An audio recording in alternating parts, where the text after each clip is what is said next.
Identity and Ideology in Global Politics with Massimo Ramaioli. Please come to the stage, Mr. Massimo. Manzoor, Ahmed, Sadia, Mehboob, and moderator Aqdas Afzal. Aqdas Afzal is an assistant professor and program director for social development and policy at Habib University. Dr. Afzal attended the Ohio State University, where he earned his bachelor's in political science and economics with a minor in Farsi. In 2006, he completed his master's in political science from the Ohio State University. From 2006 to 2012, Dr. Afzal worked in the development sector in both Lahore and Islamabad. Additionally, he taught as an adjunct faculty member at the economics department at LUMS. In 2012 to 2017, he won the prestigious Fulbright Scholarship and successfully finished his PhD in economics at the University of Missouri, Kansas City. Dr. Afzal also writes for Dawn. So Dr. Afzal will introduce everyone else. Thanks. Thank you so much for the welcome everyone to our session, Identity and Ideology in Global Politics. My name is Aqdas Afzal. I'm Program Director and Professor at Habib University. And I will be introducing my panelists here. So to my left is Massimo Ramaioli, who comes from Milan, which is in Italy. And he is an assistant professor of social development and policy at Habib University. He received his PhD in political science from Syracuse University, where he majored in comparative politics and international relations. His main research interests are political Islam, Gramscian theory, and international relations.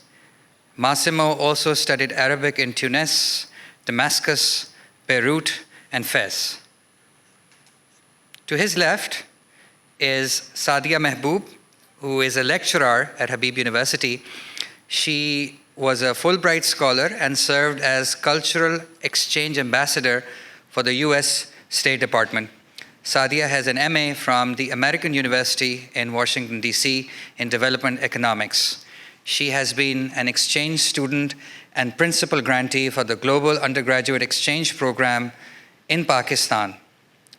She studied at Maryville College in 2012, where she studied environmental economics, contemporary global issues, sociology, as well as American history. Seated to her left, last but by no means least, is Dr. Manzoor Ahmed, who is a professor of development economics and political economy, as well as the Dean, Faculty of Management and Social Sciences at Lasbela University, Balochistan. He was a senior research fellow and academic scholar at Durham University Business School.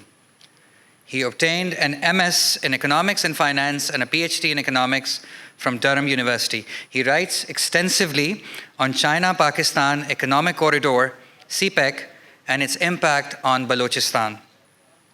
Currently, he's working on a book project, The Political Economy of Underdevelopment in Pakistan. And I would just like to problematize our session today, which is titled Identity, Politics, and Ideology in Global Politics. So I would just like to start off by taking issue with this term identity politics. So identity politics is the resurgence of politics or political concerns that have come out in the last few years based on a group identity. So in the case of Pakistan, for example, the movement for Saraiki Suba would be an example of identity politics. In the case of international politics, or when we talk about other political systems, concerns coming out of rural white population in the US, for example, would be an example of identity politics. And some people argue that that constituency was critical in ensuring the success of President Trump in 2016. So that is identity politics, and the other word in our title is ideology, which is something different. So ideology, as you know, is a set or a system of beliefs that underpins justifies or forms the basis of economic and political policies. So when we talk about ideologies, we are basically talking about the various isms: socialism, liberalism, so on and so forth. So at least since the end of the Second World War, ideologies were extremely important and dominant in the world. So I mean, you had capitalism versus communism, liberalism versus conservatism. But the world has changed recently, and people are no longer talking about ideologies. People are talking about identity politics. So in a sense, we have gone from a world that was composed of politics of ideology to a world that is now composed of politics of identity. So in other words, we have gone from a macro way of looking at things to a micro way of looking at things. And in order to put this differently, and you know, slightly differently, we have gone from a globalized world to a localized world. And it's a very big change, because it was only a few years ago that people like Thomas Friedman, you know, who writes these horrible pieces for the New York Times, was talking about you know, this phenomenon of globalization that was going on in the world. And if you remember, he came out with this very famous and popular book in 2005 called The World is Flat, in which the argument was that breaking down of economic and technological barriers was bringing everybody to the same page, in the sense that we were all going to become pretty identical in a matter of few years. So what happened to that? So that's what we are going to take issue with or analyze in this panel. So I think I'm going to stop here, and I've problematized what we are going to talk about. So we were moving towards a globalized world, but something happened, and now people are increasingly talking about micro-level concerns, which are called identity politics. So I'm gonna let Massimo. Okay. So Manzoor Saab is gonna go first, and then Sadia, and then Massimo, and then I'll have some closing remarks. So thank you very much. Thank you very much, Dr. Aqdas, for that nice introduction. And thank you, Adab Festival, for having us here to talk on a very important issue on identity and identity politics at the global level. This is a very important issue to discuss at this time, because as Dr. Aqdas mentioned in his opening remarks, that the world is shaped by identity and a new kind of an ideology. The argument that I would like to make is that in the 20th century, the world was shaped by these two, but shaped by the axis which was defined by left and right politics. The left wanted to have the bigger state, social protection, equality, and so on. While on the right side, people wanted to have more freedom, more choices, capitalism, and in free market. So, this was the world that we had in first 3 quarters of in 20th century. While in the last quarter of 20th century, I think the left politics gave way to this liberal democracy and new liberal economics, whereby the electoral democracies have increased from some 35 to 31, the way we define democracy in 1970 up to 130 by the turn of the century. So as if the left politics died out and the world was shaped by this new liberal democracies and a new liberal economic order. But all of a sudden, we realized that, it was not only sort of the democracy which was kind of unleashed and spreading around the world. The new liberal economics also worked well. Millions of people left out of poverty in many of developing countries. And globalization, openness, and trade, all these things seem to have working very well. But all of a sudden, in 2007 and 2008, with that financial crisis, everything collapsed.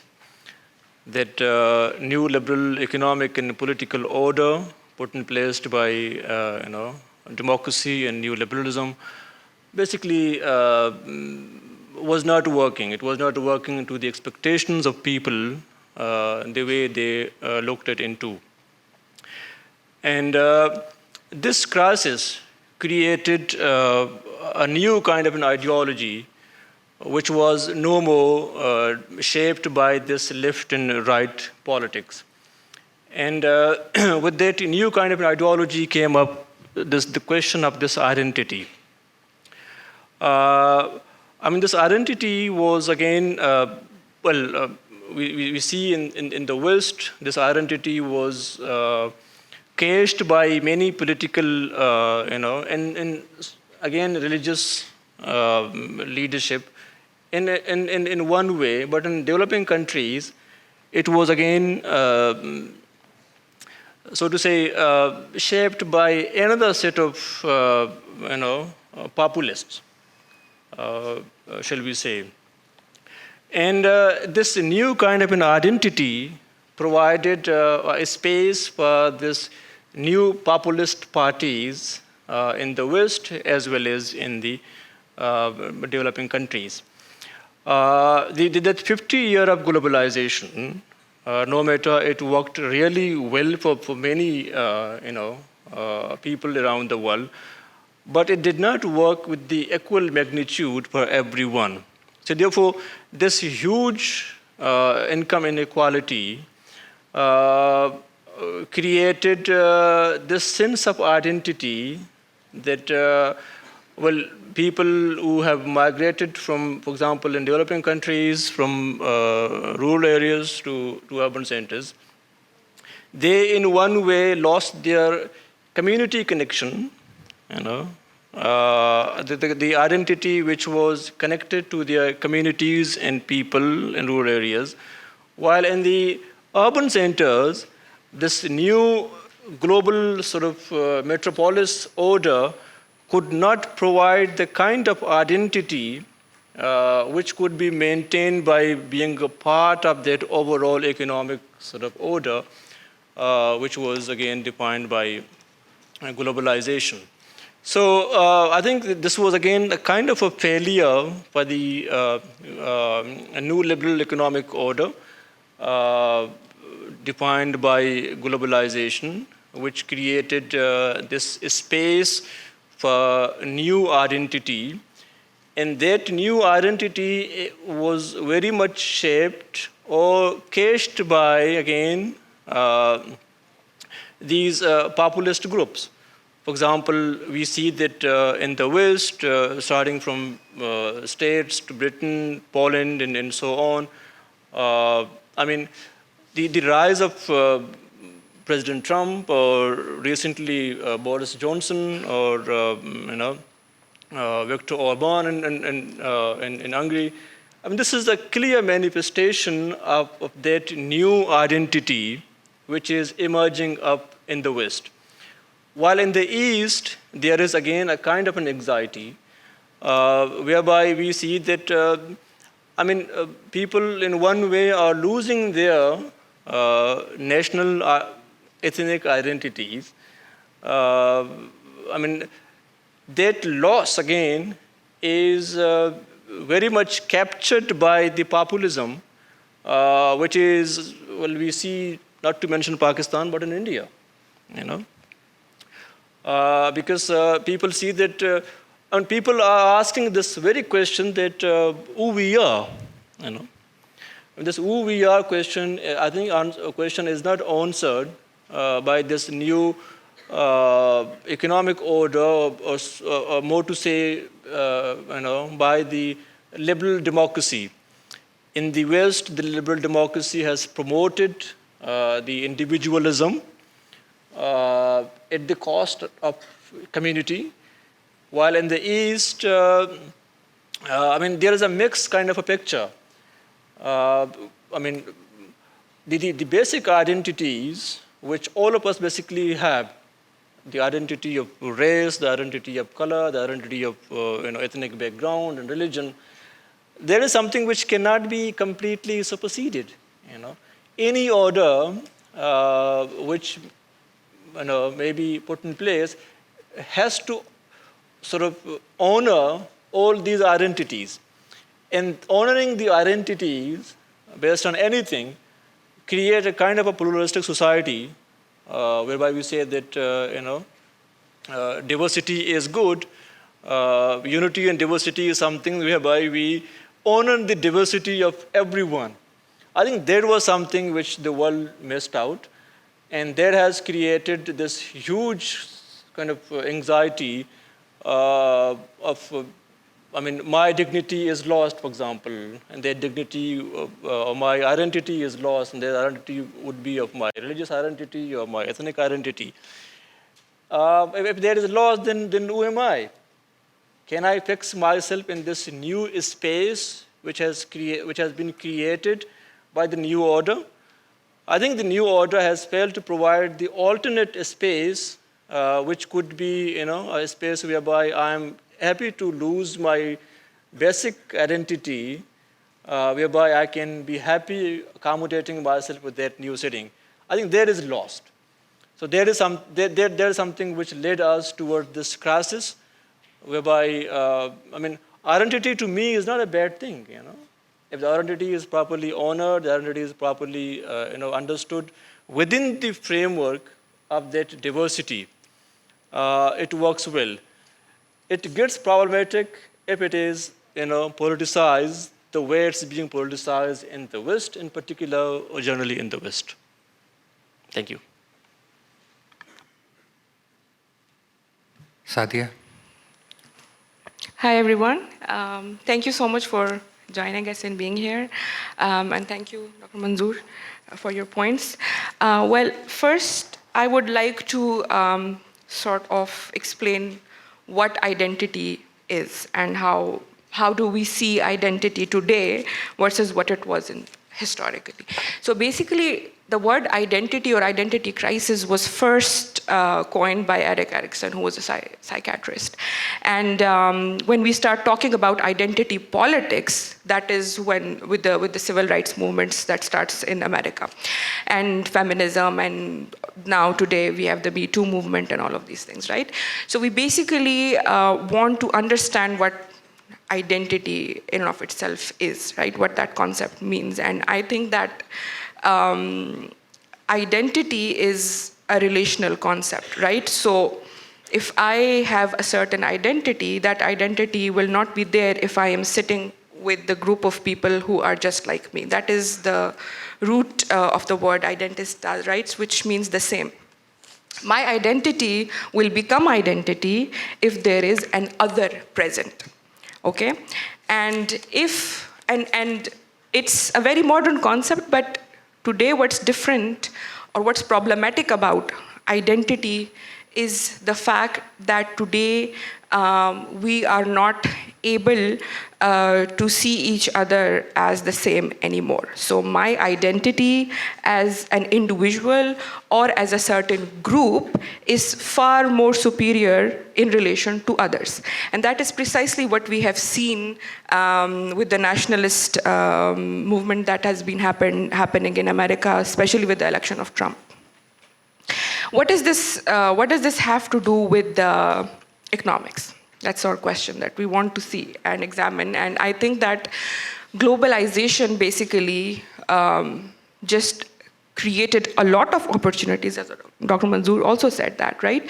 But I can see some students sitting here, and when they know that when we teach them international trade and when we teach them comparative and absolute advantage, we basically tell them that it's for the benefit of everyone because everybody is a winner, right? And everybody, there's a win-win situation with trade. But if they were paying attention, they would also know that that is not the case always. So when globalization creates opportunities, it marginalizes groups of people, and most of these groups of people they do not only belong to developing countries, but they also belong to the developed world. For example, in the southern population, the rural southern population in the United States. So there is that, and one example that is very much important in this particular situation is all the neoliberal policies that impacted Latin America, for example. The Latin American countries, they have been going through a lot of fast liberal economic growth being imposed on them through extreme privatization, and a lot of the populations that were there were completely driven out of that growth movement. And that is how they build their identities. But the point here is that economics is one channel through which these identities are built, in my opinion. I think that economics, or the laws of economic development, which should be uniform, does create disparities amongst the populations. But who voted for Trump, right? It wasn't just the poor white population, but also a medium American voter. Most of the women who actually voted for Trump were not really poor. The elites who voted for Trump were not poor. So poverty and socioeconomic dynamics does play a role, but in a different setting, right? When we talk about white nationalism or white supremacy, that intrinsically is a question of racism. Right? And what is happening in Europe, what is happening in America today is all a question of identity politics that is being played outside of economics, not just through economics, but outside of economics. So when Trump, during his election campaign, used to say that I alone know how to fix your problem, then who is it that he's talking about? It's the majority white population. The rhetoric that is built around it is basically whatever institutions that were going to help you come out of poverty failed to do so. So I know how to fix that problem, right? So there is an economic problem, like it was in Latin America, that creates identity politics, that creates chaos, that creates conflict. But then there is another form of identity politics that is built, that is created, it's a rhetoric that is created around a certain population, where they say Obamacare was really, really bad. But was it so? If we see it in a vacuum, was it that bad, right? Or was it it was told to them that, you know what, whatever has happened was horrible, and I know that I can fix your problem, and by you, that particular leader actually takes out that identity, plays it, and sort of, wins an entire election based on that. So my opinion on this is that there are two sides of the same coin. This is identity politics, and economics is one channel through which these politics and identities sort of brim to the surface. But in retrospect, if you look at the histories of what fascism is basically, right? That is purely built outside of racism. And that racism is not just, it is on the base of color, like in America, or sort of the problems with immigration, or Brexit just recently happened. It is purely a racist ideology. And that racism is not just based on color, but it is also based on religion. For example, whatever is happening in India today, right? That they also want to be a similar country, like the countries in Europe, like Hungary, for example, or like whatever happened with Boris Johnson and Trump. And so India also want to participate in it, because you know what? The concept of Hinduata and the concept of this one state that is only for Hindus is purely racist. And we cannot put that to aside just by looking at the economics of it. And economics is a channel, but also the identities or the ethnic identities that are struggling. Basically, all these identities are also sort of intertwined with the economics at the micro level. So these are just some channels that and one more thing that, just one last point is that it is, the way to fix, in my opinion, I think, is that it is easy to win an election based on identity politics, but it is very difficult to run an entire government based on it. So identity, like Dr. Manzoor said, that it's not a problematic thing. Identity is fine. Nationalism is fine as long as it is the right nationalism. What American means is not a white person. What American means is a person who can be anyone and who can just work throughout their life and just follow the American dream, right? Whatever that means. But it's not just for white people. So nationalism is not bad as long as we know what it actually should be like rather than what it has become today. That's my point. Thank you, Sadia. So now, Dr. Ramaioli or Massimo, as I... Either ways is fine, yeah. They're funny. Whatever he prefers. Yeah, I know that it's a Take it away. It's a funny sounding name in Pakistan. Thank you all for being here. I really like to thank my colleague Aqdas and my colleague Sadia and Dr. Manzoor for being with me on this panel. And actually, I had a few thoughts that I wanted to present, and then I heard what Aqdas said and what my colleagues here on the panel said. I'm like, I'm not sure I want to go there still. A little bit.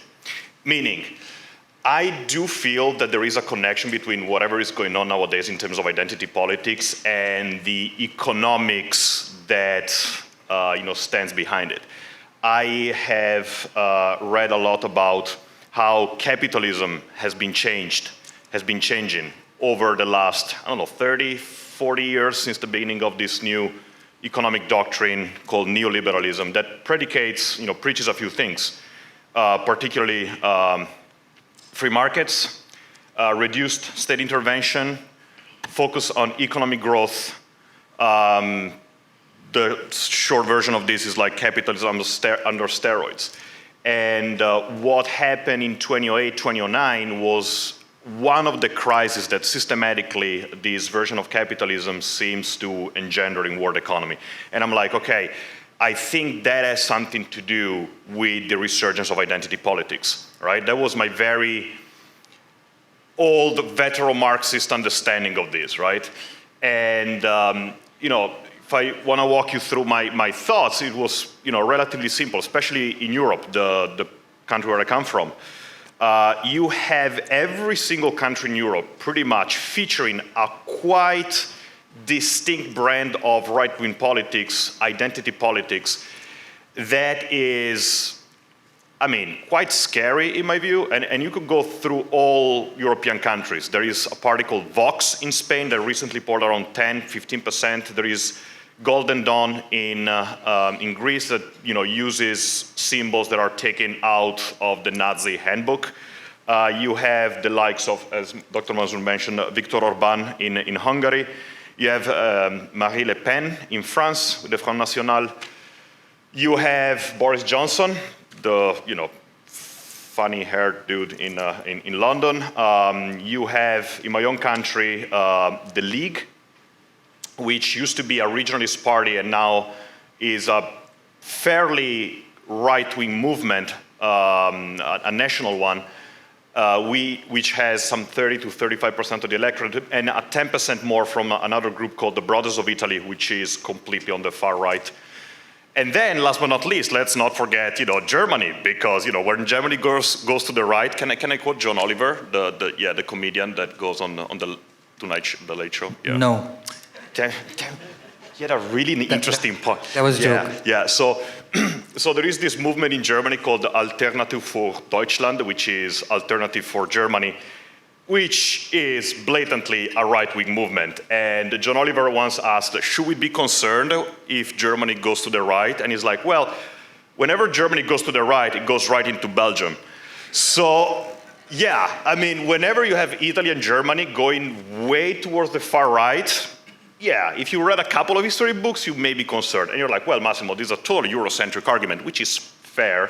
Then let's go, I don't need to quote, to mention Trump in America, but you also have Bolsonaro, the recently elected, who's a fan of the military dictatorship of Brazil. He's like, torturing people is fine. I'm like, whoa, this guy actually won free and fair elections in the 6th fifth largest country on the planet. You know, it's tied with Pakistan in terms of population, Brazil. Then you have the likes of Duterte in the Philippines. You have, you know, good old friends like Erdogan and Putin, who have definitely a right-wing politics. You just need to cross the Red Cliff Line and look at what Modi is doing. I was, you know, reading up a little bit before coming, you know, to do this panel, and like, oh my Lord, it's worse than I thought it was, and I was already thinking it was really bad, okay? So I'm quoting, like, I mean, I mentioned Brazil, the United States, Russia, Turkey, India. These are not, with all due respect, Bhutan and Nepal, okay? These are incredibly important countries that have veered towards a side of politics that personally leaves me very, very distressed. Why all this? You know, and as we were preparing for this panel, we were like, well, this is very complicated, right? And you can point at all sorts of different factors. You can point at economics, like I wanted to do. You can point at the issue of identity. You can put, you know, place, you know, at the forefront the issue of group formation and relation to others and racism and all the rest of it, which is all fine. Now, if I were to say a couple of words about Europe, just because, you know, I follow quite constantly what's going on there, and I come from a small village in northern Italy where our mayor is winning 60% of the votes, and he comes from this right-wing party, the League. We don't get along very well whenever I go back home. That's a separate story. The idea is that neoliberalism that impacted European economics and politics was predicated on a few things. The dismantling partially of the European welfare state, because that state intervention in the economy, neoliberalism doesn't want that too much.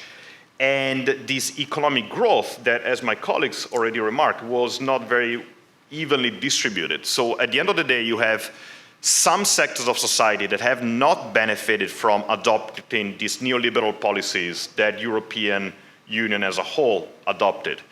So you have resented groups of people that are looking for an answer, and there are politicians that provide this answer not by going at length in what neoliberalism actually does, but in trying to frame these answers as scapegoating.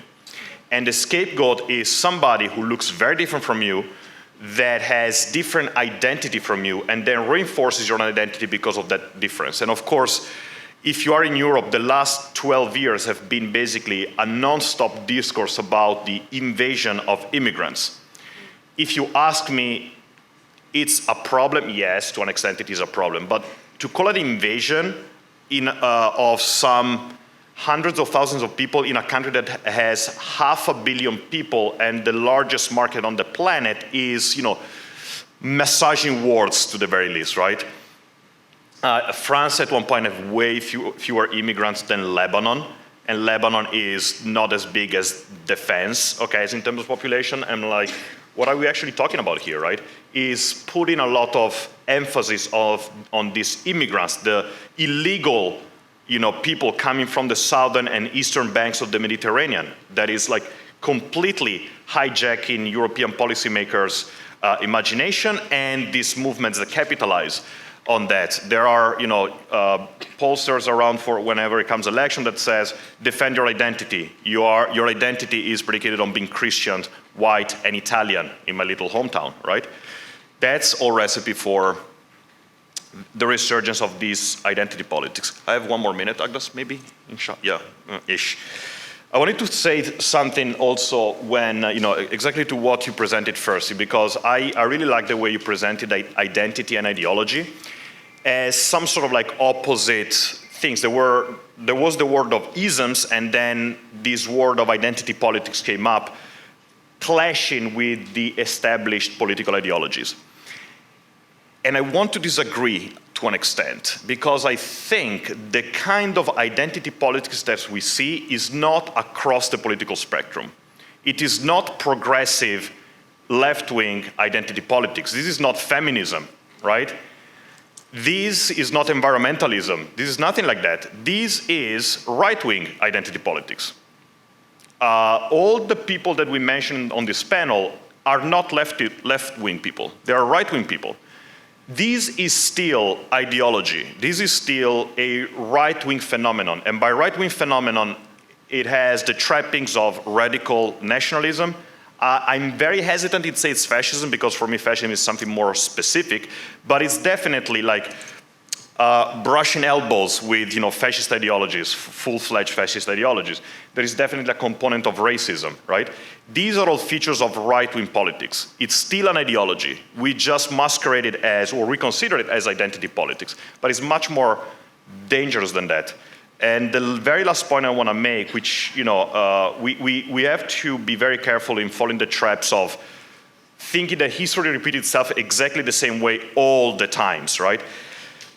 This is not 1914 or 1939 Europe, just because this brand of identity politics, this brand of right-wing politics, is not immediately focused on imperial and foreign aggression. It's very parochial. It's about defending yourself. It's like going back to your country. I don't see expansionist, aggressive agendas on the world stage, which, of course, shouldn't get us to sleep quietly at night, because it's easy to transform the defense of one's homeland into, I need therefore to fight others in order to protect myself. I would leave it at that, and I will defer to my colleague Aqdas, please. Thank you very much for those stirring words. I will try to answer or maybe present an argument based on the correction that you have assigned to the problematic that I presented in the beginning. But I think I would just like to first say a few things about the topic at hand.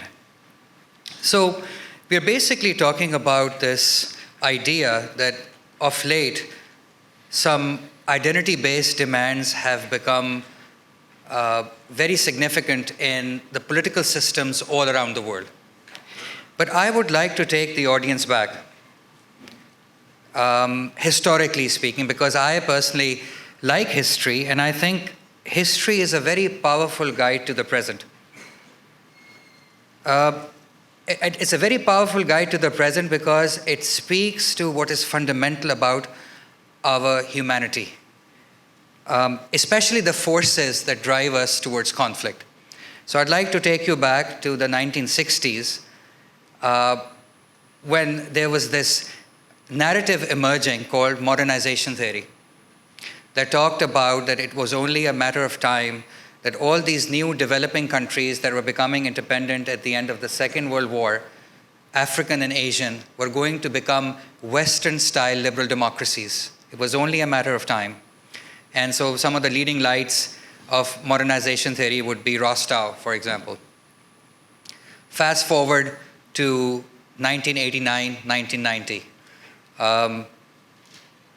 A guy by the name of Francis Fukuyama writes End of History, in which he argues that with the fall of communism and the triumph of capitalism, human race has probably arrived at the most developed form of socio-cultural development.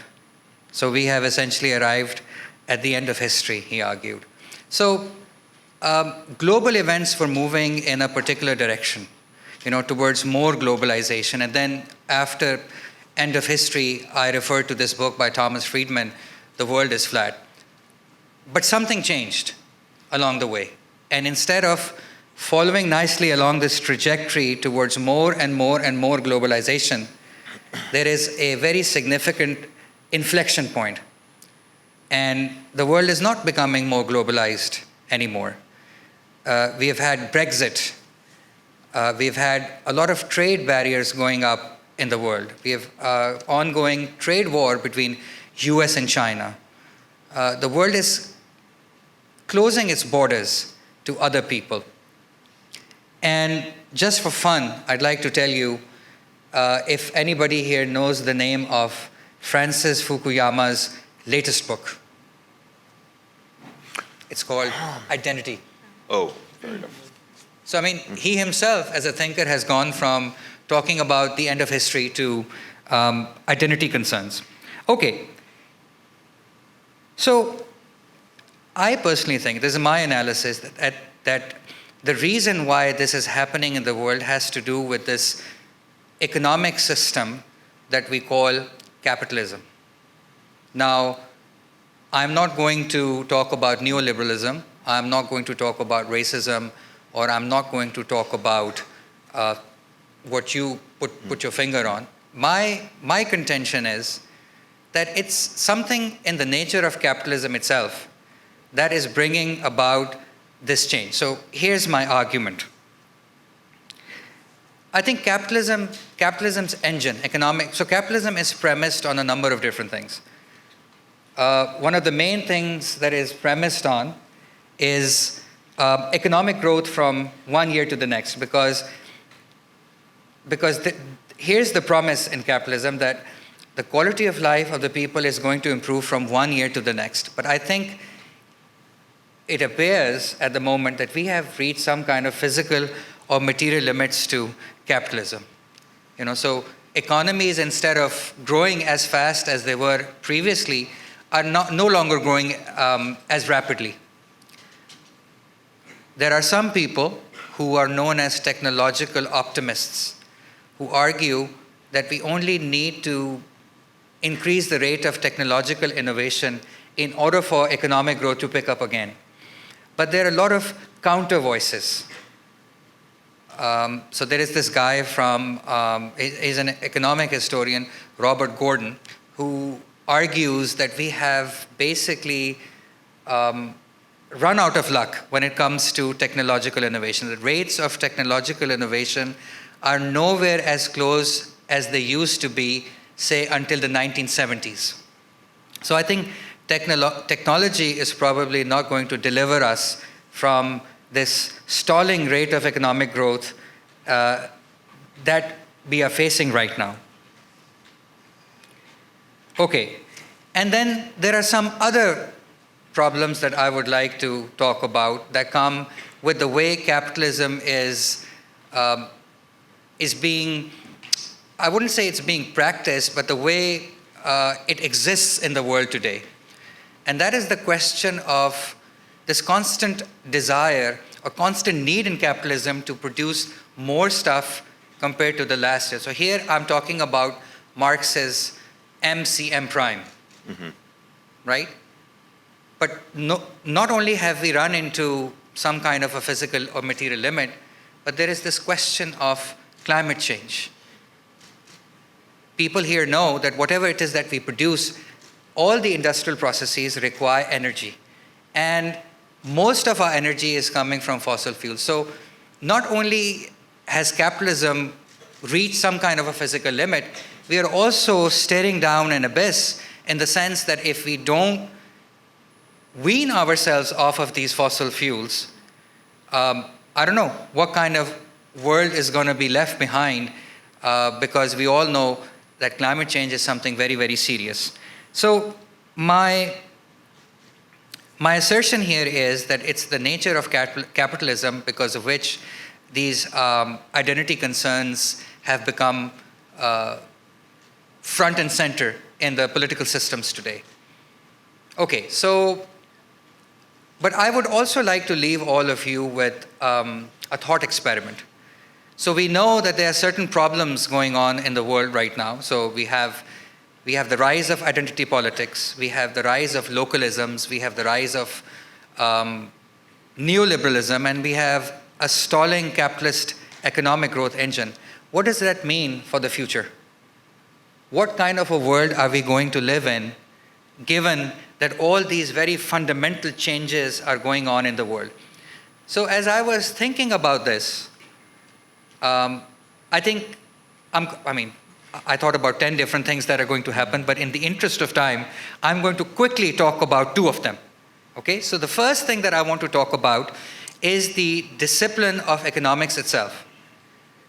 Because I think and just for the record, I'm an economist by training. So I'm talking about own discipline, as is Dr. Manzoor here. I think mainstream economics, or what is neoclassical economics, I think it has utterly failed in providing us models that can have some idea as to what economic reality is. And there are some very fundamental problems with mainstream economics, and I don't want to go into the ontological foundations of neoclassical economics, but I think it would be suffice to say that neoclassical economics is probably going to be turned into something else in the years to come. Because the problem is that what we are facing as a human race, these are complex problems. And no one discipline has the power to really give us all the answers that we are looking for. So I think these silos of disciplines that, as we understand them today, economics, political science, anthropology, psychology, I think they are going to break down in the years to come. And the academy is going to be moving towards more and more interdisciplinarity. And I would be remiss if I didn't mention Social Development and Policy Program at Habib University, which is an interdisciplinary program. It doesn't really look at political science, economics, or psychology. We look at complex problems facing emerging economies like ourselves, and we try to develop an interdisciplinary approach to the problem. So that's one thing. And I think the world is going to move towards interdisciplinarity.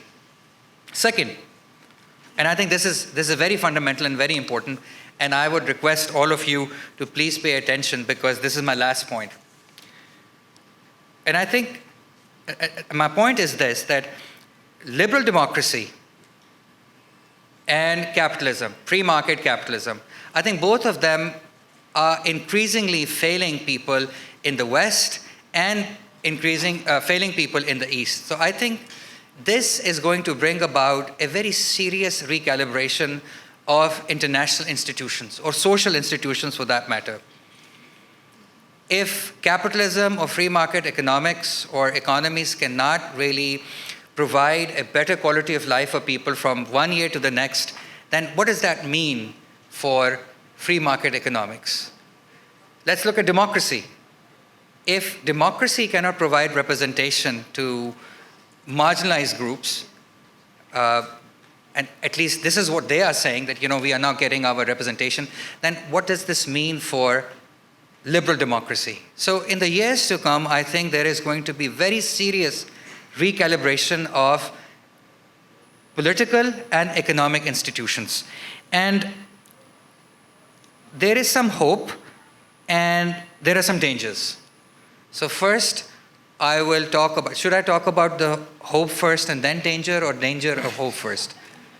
So I would like to think of you guys, I would like you guys to think of me as an optimist. So first I'll talk about the dangers and then about hope.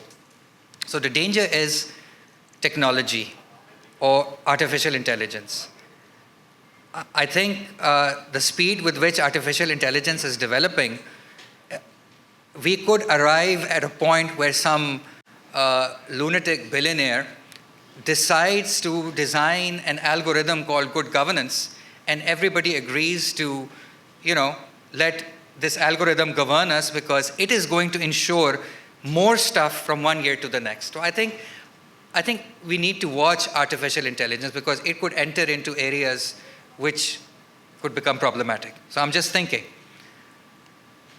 in terms of hope, there is definitely some literature coming out from the academy that talks about, changing the very nature of our economic lives, so that we are not focused on growth from one year to the next. So this is the literature coming out of primarily from the London School of Economics called degrowth, that says that we don't really have to grow from one year to the next. We can actually sort of degrow from one year to the next, and that kind of offers some hope in terms of tackling these fundamental problems that we are facing as a human race. So I had some other points, but I think in the interest of time, I'm going to stop here and open up for questions. So my request is that when you ask a question, please identify yourself, tell us your institutional affiliation and your CNIC number and your mobile number. No, I'm kidding about the CNIC and the mobile number. Oh, yeah. Oh, okay, so Mike. Hi, I work at the central bank as an economist. I was wondering, over time, we've seen that the pie in the world has actually grown. So economically, we've graduated, we're getting better. The distribution of the pie is the main issue. So people in America's gotten richer, but the people who are against all these policies are the ones within America who've gone poorer because of trade. So the issue is not economic growth or liberalism or whatever, but the issue is how you're dividing the pie and the policies that are impacting that, according to me at least.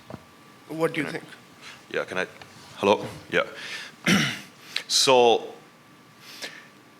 capitalism is fantastic in producing stuff. Like, it does it amazingly. There has never been anything like that in human history, right? We can produce more stuff than any time before, and we are still, and capitalism still does it. So if you look globally, there has always been pretty much constantly economic growth over the past 100 years, right? It still is the case, and you're right. America has been growing with impressive rates of growth, especially for an economy that developed, right? I can't recall if it's like 2 or 3% a year, but it's like, oh my Lord, okay, seriously. The point, as you correctly pointed out, is that, okay, now we have all this stuff, what do we do with them? Because yes, the issue is they're not redistributed properly. There is no proper redistribution, therefore people who are left off tend to resent this and tend to cling to other sort of like safety blankets, so to speak. Now, that's why it made me think so much about neoliberalism, because here's the interesting thing. Capitalism has been around for a long time. And actually, after World War II, in the West, especially in America, in Western Europe, you have the so-called golden age of capitalism, 25 years after 1945 until 1970, where the system was rock solid, everybody was benefiting. You didn't have the resurgence of this right-wing politics that we see nowadays. Why? Because it was a different kind of capitalism. My students in the room know I'm not a fan of capitalism, but there is a difference between what we call Keynesian political economy and what has been implemented after the 1970s, the Chicago School. Because Keynesian economics is a way to minimize the dangerous and pernicious effects of capitalism for the population at large. But it entails a lot of state intervention in the economy. It entails not entirely free markets. It entails all sorts of stuff that neoliberalism doesn't like particularly. And why neoliberalism came to the fore and skewed the economy in a certain direction as opposed to another, it's a different it's a different question, right? But I think that whatever system, whatever economic doctrine, whatever economic system is in place now is at least partially responsible for this rise of right-wing identity politics. Okay, so we're going to take a question from the lady in the middle. Aqdas, can I say one point before? Aqdas, I'm here. Yeah. So I think this is a very, very right question, and that sort of provokes me to get back to my Marxian inclination. I think the very critique which the entire Marxian literature makes on capitalism is the same. That, as Massimo pointed out rightly, that capitalism is incredible in form of creating a stuff, but how that stuff basically is limited from being concentrated in few ends. And there is something which politics got to do. I think the liberal political sort of system failed to do the second stuff. Capitalism has created this massive wealth, but that massive wealth was not sort of redistributed properly by the political system which was in place. So I think there is something where I think the world basically got wrong. Okay, so let's take the question from this person. Hello, sir. Hello, ma'am. My name is Sara. I am a research scholar at Applied Economics Research Center. Sir, Darren Acemoglu, the MIT professor, also the author of Why Nation Failed, recently he came up with a paper which says that democracy does cause growth. And 3 days back, there was this democracy index by Economics Intelligence Unit. So if you look at the index, the countries which are at the top of the index are the countries which are capitalist countries. So, sir, my question is that we do criticize these Western inventions like democracy, globalization, and capitalism. But the truth is, sir, that these things do work. गरीब भी capitalism से अमीर होने वाला भी कभी गरीब था. तो सर मेरा क्वेश्चन ये है कि क्या problem is it the problem with the capitalism और is it what you were just saying that these are not rightly distributed, these results are not rightly distributed. So is this a political problem or is this the fundamental problem with these Western inventions which actually do work? And ma'am, my other question, not a question, but I would like to mention that we were talking about what is happening in India right now, how people are falling for this single identity which is Hinduism and supporting it, and लोगों के rights मारे जा रहे हैं. लेकिन ma'am अगर हम भी 70 साल पहले देखें तो हमने भी एक मुसलमान स्टेट बनाई. तो हम जब एक मुसलमान स्टेट बना रहे हैं तो हम कैसे नहीं एक्सपेक्ट करते लोगों को कि वो आज एक हिंदू स्टेट को सपोर्ट करें. I would like comments on that. Thank you, ma'am. I go first? Please. Well, I think it's sort of easy to blame one system or another, but actually the problem is very much complex. Democracy worked really well, so did capitalism, and which, as I mentioned in my opening remarks, that lifted millions and millions of people out of poverty and misery. But at the same time, this huge gap, which the Marxians say haves and have-nots, also increased. I mean, the people who basically graduated from being poor to non-poor, but those who are non-poor, they became billionaire. So this kind of a huge gap, wealth sort of gap, and the wealth concentration with capitalism has created, led towards this anxiety, which again got back to this identity. Identity is defined not only by economics, but the kind of the inner self, the inner dignity, I think was not honored properly by this new economic system, which in one way created this massive wealth, but at the same time created this huge inequality. And their inequality was causing the kind of identity which came up and shaped this new sort of ideology which is shaping up the world right now. Well, we are not saying that the capitalism did not work. Capital worked well, but it worked more than well for some people. So the ground was not equal for everyone. And that is a problem. And that is my argument, that the politics basically got wrong rather than economics per se. I mean, the social sort of democracies, which I think are doing far better than the sort of the electoral democracies that we are talking of. Because the social structure which is in place, in parallel to capitalism, is working so well to ensure this wealth distribution. I mean, no matter how much wealth the capitalism creates, if that wealth is properly distributed among all stakeholders by this political system, I think that capitalism is fine.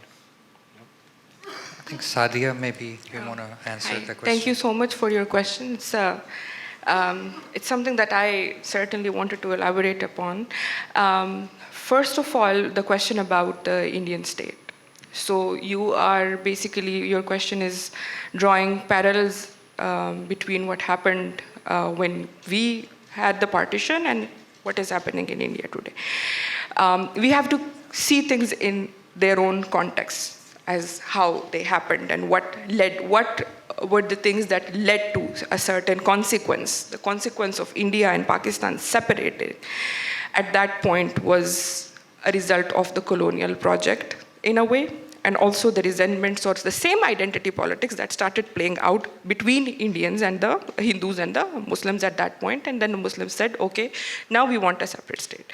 Then India and Pakistan are separate, and India becomes a secular democracy in which their ideology is to cater to everyone, basically, because everyone is equal, and it's not a distinction.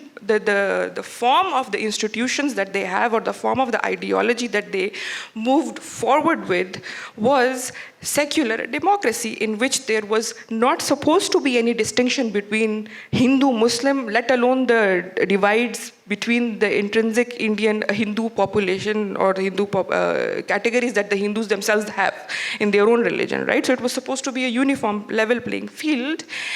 And then today, now when we look at it, we have to contextualize it in today's world. So whatever happened in the past, now we have to see it, why it is the case today. Why is it that countries in Europe, in Northern Europe, or America, for example, India, or even the Chinese to some extent, are discriminating against a certain religious identity, which is the Muslim identity? Okay? So you said that why shouldn't India do the same thing, what we did? And I'm saying, why should India do it? What was the premise on which the Indian state was built? It was supposed to be a secular democracy, but now they also are moving towards this populist governance system, where they are saying, no, we want to be a Hindu state, where we have a Hindu identity, where we cater to the Hindus. Now, this is not stemming from economics, and that sort of brings me to the first question that you asked, that it is the fault of capitalism. I'm saying capitalism has led to these identities become more stark, more strong, but there are other sorts of noises built around these identities that play a very important role. And the problem with economics is that we tend to sort of put the economist valley lens and we ignore what is happening around. And that is the point here, that yes, वो वाला चश्मा भी पहने, लेकिन बाकी चश्मे भी लगाएं, आप रेस का चश्मा भी लगाएं, आप रिलीजियस आइडेंटिटी का चश्मा भी लगाएं, आप ये सारे चश्मे लगा कर एक प्रॉब्लम को देखें, तो तब आपको समझ आएगी। और कॉन्टेक्स्ट का चश्मा भी लगाएं कि ये हो जो रहा है, अगर हम दो पैरेलल्स ड्रॉ कर रहे हैं, तो उन पैरेलल्स को डीकंस्ट्रक्ट करके उनको अपने ही कॉन्टेक्स्ट में ज़रा स्टडी करें, तो फिर आपको समझ आएगी कि मसला क्या है और वो कैसे ठीक होगा। So thank you. दिल तो नहीं चाह रहा यहाँ से जाने का, क्योंकि मैं कुर्सी पे बैठ गया हूँ, तो लेकिन like all good things in life, this session has also to be ended. There is a gentleman who is waving his hand. He's wearing a tie. He's very well dressed. So I'm going to go to him and see if he has a very short question that he would like to ask me. And he looks like a student, so I'm making this exception. Why was he ignoring me when I was...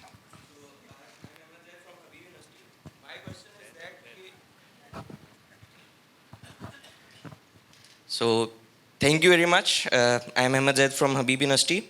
So, my question is that who decides that institutional calibration you talked about? I mean, is it the left or right? Given that there is a lot of defragmentation in the world. Secondly, how elastic these existing institutions are in accommodating these calibrations? Okay, so ये तो कुछ मुझे अपना वाला question, if आपकी इजाज़त से अगर मैं इसको answer करूँ. So your first question is very interesting, who decides, right? So very simply, whoever wrests power, whoever has power and powerful can mold various institutions to suit whatever their objectives are.